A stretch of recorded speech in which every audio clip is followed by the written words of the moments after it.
శ్రీ గణేశాయ నమః. శారదాగురుభ్యో నమః. ఇటీవల ఈ ఆధ్యాత్మిక ఛానల్ ప్రేక్షకులకు శుభోదయం శ్రేడుస్తూ కార్యక్రమానికి శుభస్వాగతం. కార్యక్రమంలో భాగంగా శుభతిథి అంశంలో నేటి పంచాంగ వివరాలు చూద్దాం. ఆంగ్ల తేదీ 30వ తేదీ 12వ నెల 2024 సంవత్సరం సోమవారం. స్వస్తి శ్రీ చాంద్రమాన శ్రీ క్రోధినామ సంవత్సరం దక్షిణాయనం హేమంత ఋతువు మార్గశిరమాసం కృష్ణపక్షం అమావాస్య తిథి తెల్లవారుజామున 4:01 వరకు, తదుపరి పాడ్యమి. మూలా నక్షత్రం రాత్రి 12:31 వరకు, తదుపరి పూర్వాషాఢ నక్షత్రం. వృద్ధి యోగం రాత్రి 9:32 వరకు, తదుపరి ధ్రువం యోగం. చతుష్పాత్కరణం మధ్యాహ్నం 3:48 వరకు, తదుపరి నాగవకరణం. వర్జ్యం ఉదయం 7:49 నుండి 9:29 వరకు, తిరిగి వర్జ్యం రాత్రి 10:50 నుండి 12:31 వరకు. దుర్ముహూర్తం మధ్యాహ్నం 12:38 నుండి 1:23 వరకు, తిరిగి దుర్ముహూర్తం 2:52 నుండి 3:37 వరకు. అమృత ఘడియలు సాయంత్రం 5:50 నుండి 7:30 వరకు.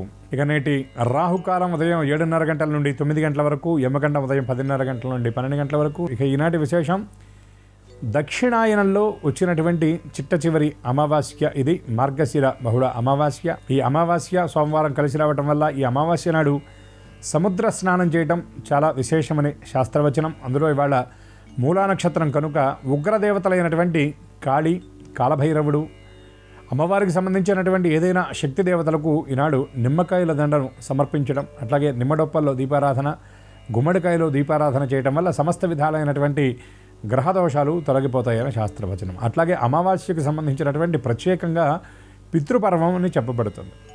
ఈ విధి విధాన పురస్సరంగా ఆచరించదగినటువంటి వాళ్ళు, ఆచరించేటటువంటి అవగాహన ఉన్నటువంటి వాళ్ళు ఈనాడు పితృదేవత తర్పణ చేయటం చాలా విశేషం.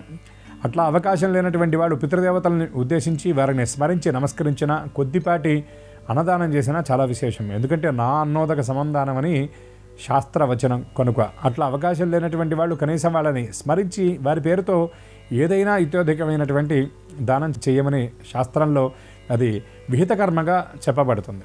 అయితే ఇక అమావాస్యకు ఉన్నటువంటి మరొక విశేషం ఏమిటంటే సూర్యగ్రహారాధన, సూర్యగ్రహ స్తోత్రపారాయణ చేయడం చాలా విశేషం. పౌర్ణమి నాడు చంద్రుడు ఎంత బలంగా అయితే ఉంటాడో అమావాస్య నాడు సూర్యుడు అంతే బలంగా ఉంటాడని శాస్త్ర వచనం ఇది. ఇక ఈ అమావాస్య నాడు ఉగ్రదేవతలైనటువంటి కాలభైరవుడు, కాళీకి సంబంధించినటువంటి స్తోత్రాలను పారాయణ చేయటం వల్ల కూడా విశేషమైనటువంటి ఫలితాలను మనం చక్కగా పొందగలుగుతాం. అట్లాగే బతనికలు సేకరించేటటువంటి వాళ్ళు, అట్లానే కొన్ని రకాల వృక్షాలు, అంటే ఉదాహరణకి శ్వేతార్కం, తలజిల్లేడు మొదలైనటువంటి వృక్షాలను ఈనాడు పాదులో పెట్టడానికి కూడా చాలా అనుకూలమైనటువంటి రోజుగా ప్రత్యేకంగా చెప్పబడుతుంది.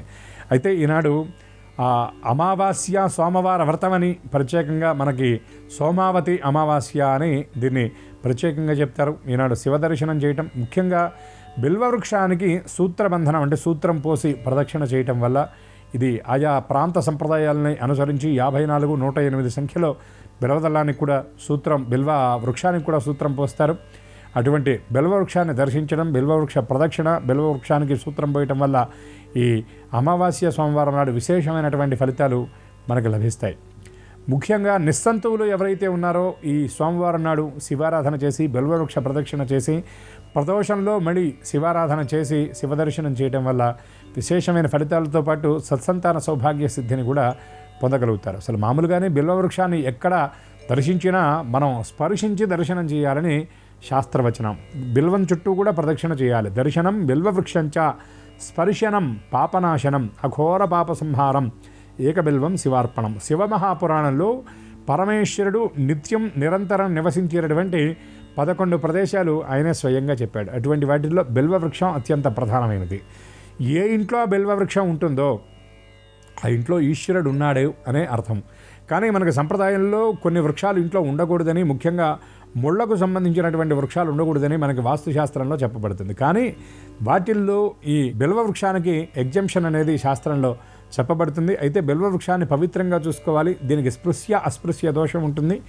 ఎటువంటి పరిస్థితుల్లో పడితే అటువంటి స్థితిలో దాన్ని తాకకుండా పవిత్రంగా ఉన్నప్పుడు మాత్రమే తాకాలి. అయితే అందరూ తాకే విధంగా కూడా లేకుండా కొంచెం దూరంగా ఇంటికి ఉండాలి. బాగా ఎక్కువ ప్రదేశం ఉన్నటువంటి వాళ్ళు ఇంట్లో ఈ బిల్వవృక్షాన్ని పెట్టుకోవచ్చు. ఏ ఇంట్లో అయితే బిల్వవృక్షం ఉంటుందో ఆ ఇంట్లో కలిమి ఉంటుంది, లేమికి స్థానం ఉండదని కూడా ప్రత్యేకంగా మనకి వృక్ష సంబంధమైనటువంటి శాస్త్రాల్లో మనకి ప్రత్యేకంగా చెప్పబడుతుంది. అటువంటి ఈ శివ దర్శనం, శివారాధన, పితృదేవతారాధన ఈ అమావాస్య నాడు చాలా విశేషం కనుక పితృదేవతల యొక్క దివ్యకృప అందరికీ పరిపూర్ణంగా ఉండాలి. ఎందుకంటే పితా దదాతి సత్పుత్రాన్నని, పితృదేవతల యొక్క అనుగ్రహం ఉంటేనే సత్సంతాన సౌభాగ్య సిద్ధి కలుగుతుంది, వంశవృద్ధి అనేది సాధ్యమవుతుంది. గ్రహాలన్నీ అనుకూలంగా ఉన్నా, ఎంతమంది దేవతలను మనం ఆరాధించినా పితృక్రియా పరిత్యాగం కనుక చేస్తే దానికి ప్రాయశ్చిత్తం కూడా లేదని శాస్త్రవచనం. కాబట్టి అందరికీ శివకృప, పితృకృప పరిపూర్ణంగా కలగాలని ఆశిస్తూ స్వస్తి సర్వేషాం.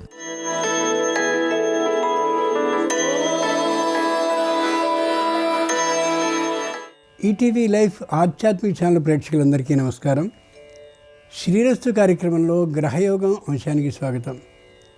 ఈనాటి గ్రహయోగం అంశంలో మేషాది ద్వాదశ రాశుల వారికి కలిగే శుభ అశుభ ఫలితాల్ని, అవసరమైన సందర్భాల్లో ప్రత్యామ్నాయ మార్గాల్ని తెలుసుకుంటారు. అంతేకాక ఏ రాశి వారికి ఏ దిక్ ప్రయాణం లాభకరమో, ఏ రాశి వారికి ఏ దైవ దర్శనం అనుకూలంగా ఉంటుందో, ఏ రంగు దుస్తుల్ని ధరించినట్టయితే ఎవరికి సర్వత్రా విజయలాభం అవుతుందో, ఏ సంఖ్య ఏ రాశి వారికి అదృష్ట సంఖ్యగా నేటికి పరిణమించబోతుందో ఆ విశేషాలన్నింటినీ తెలుసుకుంటారు. ముందుగా నేటి ప్రత్యేకతను తెలుసుకుందాం. ఈరోజు రమణ మహర్షి వారి జయంతి. అమోఘమైనటువంటి ఆధ్యాత్మిక తత్పరత కలిగి తాను స్వయంగా పరమేశ్వరుని దర్శించి అరుణ శిఖరాన్ని ఏర్పాటు చేసి అరుణ జ్వాలని వెలిగిస్తూ, ఎక్కడో ఈ అరుణ శిఖరం లేదని శిరసే అరుణ శిఖరం అని తెలియజేస్తూ ప్రదక్షిణ విధానం ద్వారా అనేకమైన విశేషాలని తెలియజేసిన మహాయోగి, కనిపించేటటువంటి భగవంతుడు రమణ మహర్షి. ఈరోజు సోమవారము అమావాస్య కలిగినటువంటి కారణంగా, కలిసి ఉన్నటువంటి కారణంగా సోమావతి అమావాస్య కూడా అవుతుంది. ఇక ముందుగా నేటి పంచాంగాన్ని చూద్దాం. ఈరోజు అమావాస్య, సోమవారం, మూలా నక్షత్రం. ఇక నేటి గ్రహస్థితిని పరిశీలించి చూద్దాం. వృషభంలో గురుడు వక్రీకరించున్నాడు, కర్కాటకంలో కుజుడు వక్రీకరించున్నాడు, కన్యలో కేతు ఉన్నాడు, వృశ్చికంలో బుధుడున్నాడు, రవి చంద్రుడు ఇరువురు ధనుస్సులో ఉన్నారు, శుక్రశనుడు కుంభంలో ఉంటే మీనంలో రాహు ఉన్నాడు. ఈ తాత్కాలిక గ్రహస్థితి ఆధారంగా ద్వాదశ రాశుల వారికి కలిగే శుభ అశుభ ఫలితాలని క్రమంగా పరిశీలించి చూద్దాం. ముందుగా మేషరాశి.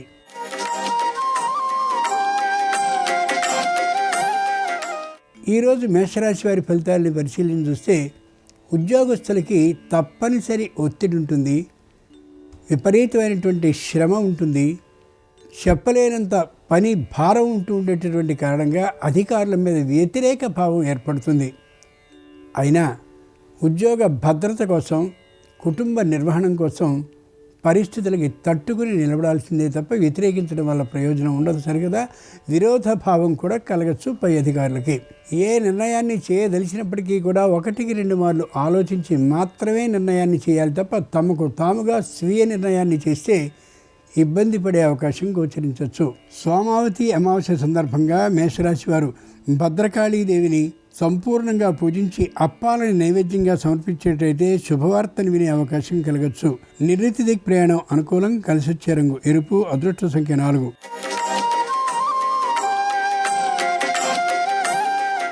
ఈరోజు వృషభ రాశి వారి ఫలితాలను పరిశీలించి చూస్తే ఇతరుల విషయంలో జోక్యం చేసుకోవడం చాలా పొరపాటు కావచ్చు. ఎవ్వరి విషయంలోనూ కూడా మధ్యవర్తిత్వం పాటించడం ఉత్తమం కాదు. శారీరకమైనటువంటి శ్రమతో పాటు మానసికమైనటువంటి ఒత్తిడి కూడా కలిగే అవకాశం హెచ్చుగా గోచరిస్తోంది. శారీరకమైనటువంటి అనారోగ్యం తాత్కాలికంగా ఇప్పటికే ఉంది కాబట్టి మధ్యమ వైద్య పరీక్షలు చేయించుకోవడం అవసరం. అనవసరమైనటువంటి విషయాలన్నీ కూడా నిరంతరం వస్తూ ఉండేటటువంటి కారణంగా పని ఏమాత్రము ఉండదు, కానీ రోజు మాత్రం గడిచిపోతూ ఉంటుంది. వ్యర్థంగా రోజుని గడిపేటటువంటి పరిస్థితి కలగచ్చు. సోమావతి అమావాస్య సందర్భంగా వృషభ రాశి వారు లలితా పరాభట్టారికని పూజించి బెల్లాన్ని నైవేద్యంగా సమర్పించినట్టయితే ఆకస్మిక ధనప్రాప్తి కలిగే అవకాశం ఉండొచ్చు. దక్షిణ దిక్ ప్రయాణం అనుకూలం, కలిసొచ్చే రంగు తెలుపు, అదృష్ట సంఖ్య 3.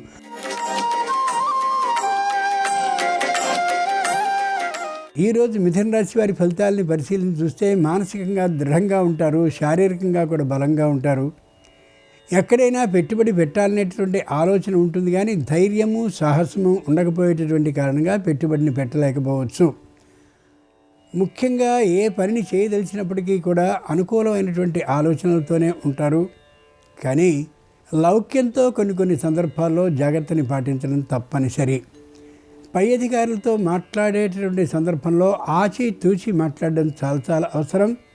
అపార్థ స్ఫూర్తి కలిగేటటువంటి అవకాశం ఉన్నటువంటి ఈ రాశి వారికి మాట్లాడడం వీలైనంత వరకు తగ్గించడం చాలా అవసరం. సోమావతి అమావాస్య సందర్భంగా మిథున రాశి వారు మంగళగౌరీ దేవిని పూజించి కొబ్బరి ముక్కల్ని నైవేద్యంగా సమర్పించినట్లయితే సమస్య పరిష్కారం అయ్యే అవకాశం ఉంటుంది. ఆకస్మిక ధనప్రాప్తి కలగచ్చు. తూర్పు దిక్ ప్రయాణం అనుకూలం. కలిసి వచ్చే రంగు నలుపు. అదృష్ట సంఖ్య 2.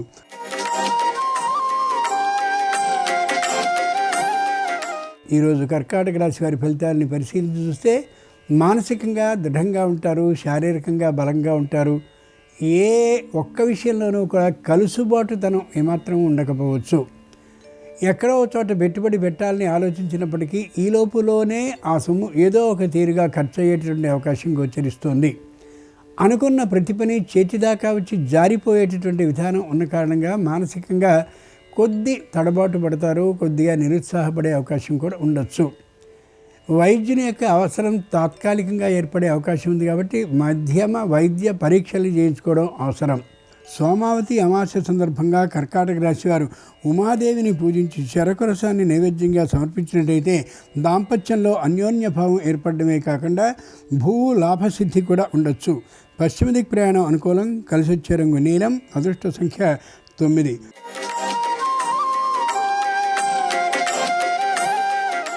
ఈరోజు సింహరాశి వారి ఫలితాలని పరిశీలించి చూస్తే మాటల్లో ఎచ్చుదనం కనిపిస్తూ ఉంటుంది. కార్యాల్లోనూ అలాగే కలాపాల్లోనూ ఏమాత్రం దాని ప్రభావం ఉండకపోవచ్చు. ఇంతకుముందు ఏవేవో స్థలాలు పొలాలు కొనడం కోసం రాసినటువంటి అగ్రిమెంట్లన్నింటినీ కూడా రద్దు చేసుకోవాల్సిన అవసరం, ఉపసంహరించుకోవాల్సిన అవసరం ఏర్పడవచ్చు. తమకు ఉన్నటువంటి భూములను స్థలాలను తాత్కాలికమైనటువంటి రుణ భారం కారణంగా అమ్మే అవకాశం రావచ్చు. అమ్మడం మాత్రం సరైనటువంటి పని కాకపోవచ్చు. కుటుంబంలో ఉండే సంతానం మంచి ఉద్యోగాలు చేస్తున్నప్పటికీ కూడా వారి తల్లి తండ్రికి సహకరించే అభిప్రాయం తక్కువగా ఉండే అవకాశం ఉంది. అడిగి మాట జారిపోయి ఇబ్బంది పడడం కంటే అడగకుండా ఉండడం చాలా మంచిది. సోమావతి అమావాస్య సందర్భంగా సింహరాశి వారు పార్వతీదేవిని పూజించి దుంపకూరను నైవేద్యంగా సమర్పించినట్టయితే సర్వ వివాదాలు పరిష్కరింపబడమే కాక ఉద్యోగ లాభం కూడా అవ్వచ్చు. వాయువ్య దిక్ ప్రయాణం అనుకూలం. కలిసి వచ్చే రంగు ఎరుపు. అదృష్ట సంఖ్య 1.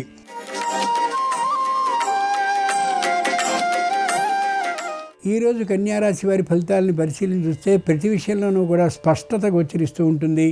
నిర్ణయాన్ని మొగమాటం లేకుండా చెప్పగలుగుతారు. ఎవరితోనూ ఏ విధమైనటువంటి వాద వివాదాలు చేయరు, కానీ రుజువుగా అంటే ముక్కుసూటిగా వెళ్ళే అవకాశం గోచరిస్తోంది. ఇంట్లో శుభకార్యం జరిగేటటువంటి కారణంగా ఎక్కువ సొమ్మును ఖర్చు పెట్టడానికి ఆర్థికంగా సిద్ధమై ఉంటారు కూడా. గృహాన్ని నవీకరించాలనే అభిప్రాయంతో గృహోపకరణ సామగ్రిని అలాగే గృహ అలంకరణ సామగ్రిని మరింత కొంటారు. అయితే ఆర్థికమైనటువంటి లాభం బాగా ఉన్నటువంటి కారణంగా ఇదేది పెద్ద విశేషంగా వారికి అనిపించకపోవచ్చు. సోమావతి అమావాస్య సందర్భంగా కన్యారాశి వారు అర్ధనారీశ్వర స్వామి వారిని పూజించి దధ్యోదనాన్ని నైవేద్యంగా సమర్పించినట్టయితే ఉద్యోగ ప్రాప్తికి అవకాశం ఉంటుంది. నివృత్తి దిక్ ప్రయాణం అనుకూలం. కలిసి వచ్చే రంగు ఆకుపచ్చన. అదృష్ట సంఖ్య 7.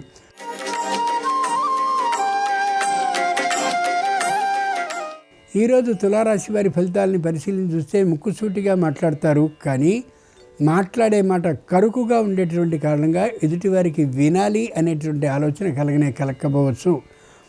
తల్లిదండ్రులతో తాత్కాలికమైనటువంటి విరోధభావం కలిగినటువంటి కారణంగా వారు కూడా వీరి విషయంలో వైముఖ్యాన్ని ప్రదర్శిస్తారు. ముఖ్యంగా పై అధికారులతో చర్చలు వాదోపవాదాలు చేసే సందర్భం ఏర్పడవచ్చు. ఆ కారణంగా మౌనంగా ఉండడం మంచిది, లేదా ఆ ప్రదేశాన్ని విడిచి వెళ్ళడం లేదా లౌక్యంగా ప్రవర్తించడం ఎంతైనా మంచిది. లేని పక్షంలో ఉద్యోగ భద్రతకి ముప్పు వాటిల్లే ప్రమాదం కూడా కలగచ్చు.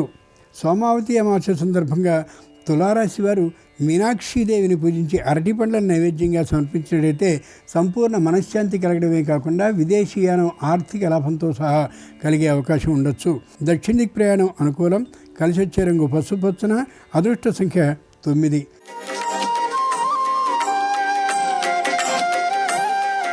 ఈరోజు వృశ్చిక రాశి వారి ఫలితాలని పరిశీలన చూస్తే ప్రత్యేకంగా గృహాన్ని కొనాలి అనేటువంటి ఆ ఆలోచన కోసం నిల్వ చేసినటువంటి సొమ్మునంతటినీ కూడా ఇచ్చేస్తారు. కానీ అది సరిపోనటువంటి కారణంగా ప్రభుత్వ రంగ సంస్థ నుండి కొంత ప్రత్యేకమైనటువంటి రుణాన్ని తీసుకోవాల్సిన అవసరం ఏర్పడుతుంది. మానసికంగా దృఢంగా ధైర్యంగా ఉండి రుణాన్ని తీసుకోలేరు, కానీ తప్పనిసరి అవుతుంది, తీసుకోవడమే మంచిది. అనుకోనటువంటి ప్రయాణాలు ఏర్పడే అవకాశం ఉంది. ఆ ప్రయాణం చేసేటువంటి సందర్భంలో మరొకరిని తోడు చేసుకుని వెళ్ళడం మంచిది. లేని పక్షంలో తాత్కాలికమైనటువంటి అనారోగ్య భావం ఉంది, కాస్త ఇబ్బంది పడే అవసరం కూడా ఏర్పడవచ్చు. సోమావతి అమావాస్య సందర్భంగా వృశ్చిక రాశి వారు గౌరీదేవిని పూజించి అరటి పండ్లను నైవేద్యంగా సమర్పించినట్లయితే సంపూర్ణ రుణ విముక్తి అయ్యే అవకాశం ఉంది. గృహ లాభం కూడా కలిగే అవకాశం ఉండొచ్చు. దక్షిణ దిక్కు ప్రయాణం అనుకూలం. కలిసి వచ్చే రంగు తెలుపు. అదృష్ట సంఖ్య 3.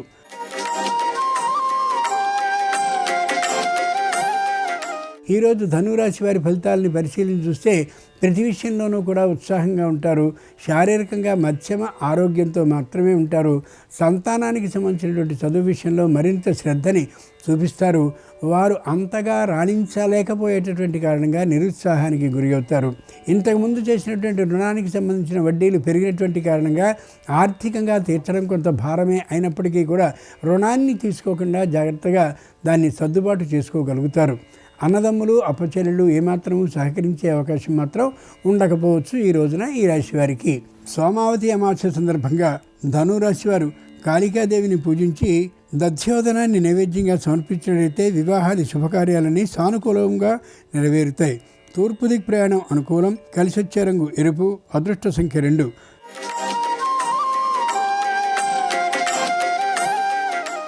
ఈరోజు మకర రాశి వారి ఫలితాలని పరిశీలన చూస్తే తాము అనుకున్న ఆలోచన మాత్రమే కొనసాగాలనే విషయంలో గట్టి పట్టుదల భావాన్ని చూపిస్తారు. ముఖ్యంగా కంటికి సంబంధించినటువంటి తాత్కాలికమైన అనారోగ్యం ఏర్పడవచ్చు.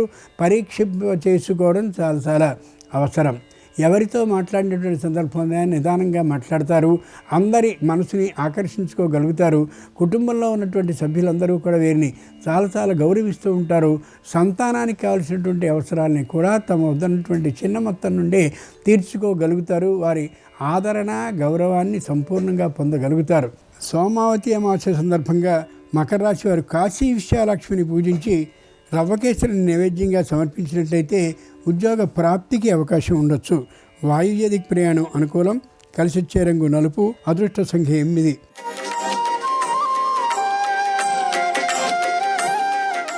ఈరోజు కుంభరాశి వారి ఫలితాలని పరిశీలన చూస్తే మానసికమైనటువంటి స్వస్థతతో ఉంటారు. శారీరకమైనటువంటి ఆరోగ్యంతో కూడా ఉంటారు. ఇంతకుముందు స్థాపించబడ్డటువంటి సంస్థకి కావలసినటువంటి బలాన్ని మరింతగా పెంచేందుకోసమని కొంత ప్రత్యేకమైన రుణాన్ని చేసి దాన్ని మరింతగా బలోపేతం చేయగలుగుతారు. అన్నదమ్ములు కలిసి వస్తారు. అప్పచెల్లెళ్ళు కూడా అనుకూలిస్తూ కనిపిస్తారు. ఏ విధమైన ఇబ్బందులు లేకుండా ఈ రోజున కుంభరాశి వారు గడపగలుగుతారు. అయితే తాత్కాలికమైనటువంటి అనారోగ్యం కారణంగా ఎక్కువ దూరం ప్రయాణించేటువంటి అవకాశం, ఎక్కువ దూరం ప్రయాణించేటటువంటి ఆ శక్తి ఉండకపోవచ్చు. ఉన్నటువంటి దానికి అనుగుణంగా ప్రవర్తించడం చాలా మంచిది. సోమావతి అమావాస్య సందర్భంగా కుంభరాశి వారు దుర్గాదేవిని పూజించి వెలగపండ్లను నైవేద్యంగా సమర్పించినట్టయితే మానసికమైనటువంటి ప్రశాంతతతో పాటు ఆకస్మిక శుభవార్తను వినే అవకాశం కూడా కలగచ్చు. వాయువ్య దిక్కు ప్రయాణం అనుకూలం. కలిసి వచ్చే రంగు నలుపు. అదృష్ట సంఖ్య 4.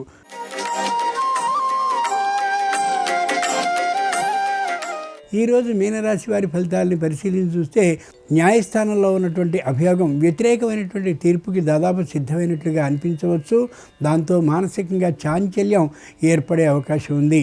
శారీరకంగా ఆరోగ్యంగా ఉన్నప్పటికీ కూడా కొత్తదైనటువంటి వార్తల్ని వింటున్నటువంటి కారణంగాను, నియమాలు మారినటువంటి కారణంగాను మానసికమైనటువంటి ఇబ్బందికి గురయ్యే అవకాశం కనిపిస్తుంది.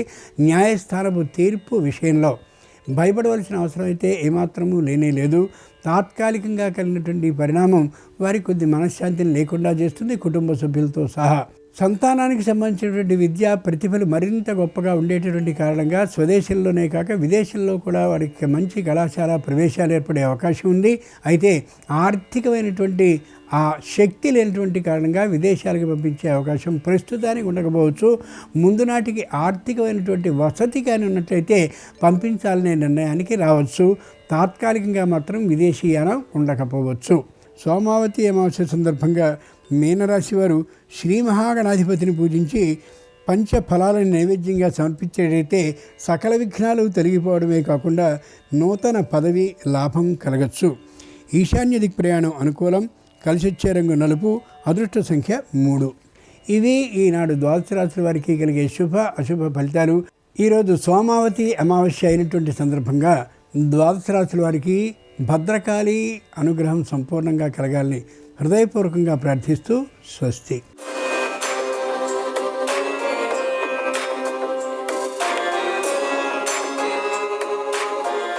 నమస్కారం. ఈరోజు అమావాస్య తిథి సోమవారంతో కలిసి వచ్చింది. దీన్ని సోమవతి అమావాస్య అనే పేరుతో పిలుస్తారు. సోమవతి అమావాస్య సందర్భంగా ఎలాంటి పరిహారాలు పాటిస్తే అన్ని రకాలైన పాపాలు తొలగింపజేసుకొని సమస్త శుభాలను సిద్ధింపజేసుకోవచ్చు, నేటి పరిహారాలు పరిష్కారాలు అనే అంశంలో పరిశీలిద్దాం. సోమవారం అమావాస్యతో కలిసి వస్తే దాన్ని సోమవతి అమావాస్య అనే పేరుతో పిలుస్తారు. సోమవతి అమావాస్య రోజు శివాలయంలో చేసే ప్రదక్షిణలు జన్మజన్మల పాపాలన్నీ తొలగింపజేస్తాయని కాశీఖండంలో శివమహాపురాణం రుద్రాధ్యాయంలో చెప్పారు. కాబట్టి ఈరోజు అందరూ కూడా తప్పకుండా దగ్గరలో ఉన్నటువంటి శివాలయానికి వెళ్ళి వీలైనన్ని ప్రదక్షిణలు చేయండి. కనీసం 3 ప్రదక్షిణలు శివాలయంలో చేస్తే ఉత్తమ ఫలితాలు కలుగుతాయి. అలాగే ఈ సోమవతి అమావాస్య రోజు చేసే శివాభిషేకం అనేది దీర్ఘకాలిక అనారోగ్య సమస్యలన్నీ తొలగింపజేస్తుంది. నవగ్రహాలలో చంద్రుడు తనకు తగిలినటువంటి దెబ్బలు గాయాల బాధ నుంచి బయటపడటానికి సోమవతి అమావాస్య రోజు పరమశివుడికి అభిషేకం చేశాడని పురాణాల్లో చెప్పారు. కాబట్టి అందరూ కూడా ఆవు పెరుగుతో శివాభిషేకం చేస్తూ బాలాంబికేశ వైద్యేశ భవరోగ హరేతిచ ఈ 3 నామాలు చదువుకోండి. ఈ 3 నామాలు చదువుకుంటూ ఆవు పెరుగుతో శివాభిషేకం చేస్తే సమస్త అనారోగ్య సమస్యల తీవ్రతను తగ్గింపజేసుకోవటానికి ఆస్కారం ఎంతగానో ఉంది. అలాగే సోమవతి అమావాస్య సందర్భంగా రావి చెట్టు దగ్గర మహిళామణులు ప్రదక్షిణలు చేయటం ద్వారా కూడా ఉత్తమ ఫలితాలు సిద్ధింపజేసుకోవచ్చు. నందీశ్వరుడు సోమవతి అమావాస్య రోజు రావి చెట్టు చుట్టూ ప్రదక్షిణలు చేసి అద్భుతమైన ఫలితాలు పొందాడని పురాణ గ్రంథాలలో చెప్పడం జరిగింది. కాబట్టి మహిళలందరూ కూడా అమావాస్య సోమవారంతో కలిసి వచ్చిన ఈ శక్తివంతమైన రోజు రావి చెట్టుకు 108 ప్రదక్షిణలు చేయండి. దీన్ని అమా సోమవార వ్రతం అనే పేరుతో పిలుస్తారు. అలా రావి చెట్టుకు 108 ప్రదక్షిణలు చేసేటప్పుడు ఒక్కొక్క ప్రదక్షిణ చేస్తూ రావి చెట్టు దగ్గర ఎండు ద్రాక్ష కానీ ఎండు ఖర్జూరం కానీ ఉంచండి. 108 ప్రదక్షిణలు పూర్తయిన తర్వాత చెట్టు దగ్గర ఉంచినటువంటి ఎండు ద్రాక్ష లేదా ఎండు ఖర్జూరం ఎవరికైనా మీ చేత్తో ఇచ్చేసేయండి. అలా చేయటం ద్వారా కుటుంబంలో సభ్యులందరికీ సర్వశుభాలు చేకూరుతాయి. మహిళలకి దీర్ఘ సుమంగళి తత్వాన్ని సిద్ధింపజేసుకోవచ్చు. అయితే 108 ప్రదక్షిణలు చేయలేని వాళ్ళకి ఒక ప్రత్యామ్నాయం కూడా పరిహార శాస్త్ర గ్రంథాలలో చెప్పారు. ఆ ప్రత్యామ్నాయం ఏంటంటే ఎవరైనా మహిళలు 108 ప్రదక్షిణలు చేయలేని వాళ్ళు ఉంటే 11 ప్రదక్షిణలు మాత్రమే చేస్తూ నమశివాయ ఓం అని జపించుకోండి. నమశివాయ ఓం అని జపిస్తూ 11 ప్రదక్షిణలు చేసినా కూడా అమా సోమవార వ్రతం చేసిన విశేషమైన ప్రయోజనాలను సిద్ధింపజేసుకోవచ్చు. అలాగే సోమవతి అమావాస్య సందర్భంగా దేవాలయంలో అన్నదానం నిర్వహించడం ద్వారా ఉత్తమ ఫలితాలు కలుగుతాయి. జన్మజన్మల పాపాలన్నీ తొలగింపజేసుకోవచ్చు.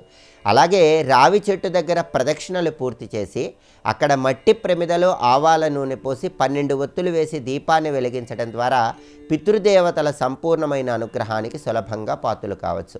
ఆర్థికంగా బాగా కలిసి రావాలంటే, ఆదాయ మార్గాలు పెరగాలంటే వస్త్రదానం చేసినట్లయితే ఈరోజు ఉత్తమ ప్రయోజనాలు సిద్ధింపజేసుకోవచ్చు.